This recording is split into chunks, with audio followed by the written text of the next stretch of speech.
Elektabilitas Anies semakin naik, bikin istana tambah panik. Menjelang pemilihan umum yang sudah di hadapan mata, elektabilitas Anies Baswedan sebagai kandidat kuat calon presiden 2024 semakin hari semakin naik. Hal itu membuat pihak istana semakin panik mengingat Anies adalah rival abadi tim penguasa. Pernyataan tersebut disampaikan oleh pengamat politik Rocky Gerung yang menyebutkan pihak istana semakin panik dengan elektabilitas Anies yang kian hari semakin melejit. Begitu Anies beredar ke seluruh Indonesia, itu cemas lagi istana kan. Lebih lanjut, Rocky menjelaskan pihak istana bakal tergopoh-gopoh menggelar rapat persiapan perihal pemilu 2024.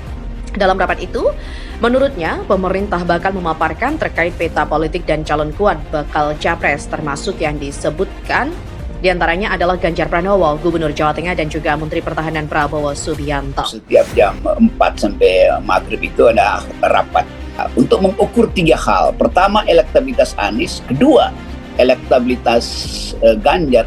Dan ketiga, minat investor asing. Tiga-tiganya diukur dan tiga-tiganya menunjukkan bahwa hasilnya bikin frustrasi.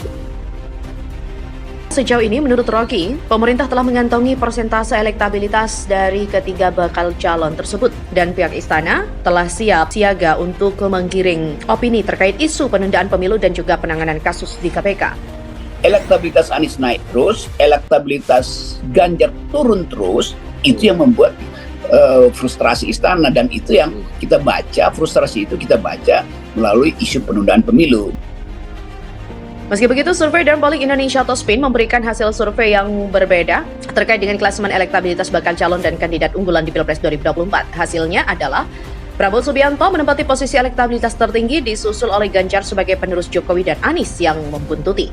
Namun, pegiat media sosial Bahrum Ahmadi mempertegas melalui voting yang dilakukan oleh Indonesia Lawyer Club atau ILC yang menilai pihak istana semakin kocar-kacir.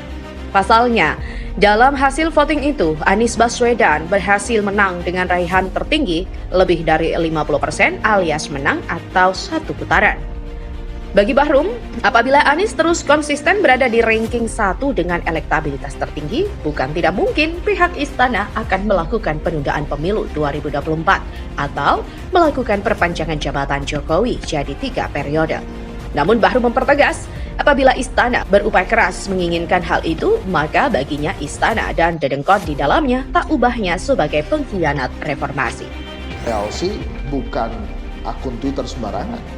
Ini akun Twitter yang kredibel, maka bila kemudian ada bakal calon presiden seperti Anies Baswedan misalnya, menang dalam polling Twitter ini, walaupun bukan sebuah hasil pemilu yang sahih, tapi minimal hasil polling Twitter ini bisa meningkatkan moral dan semangat relawan-relawan Anies Baswedan untuk bisa mendorong bakal calon presidennya dipinang oleh partai politik.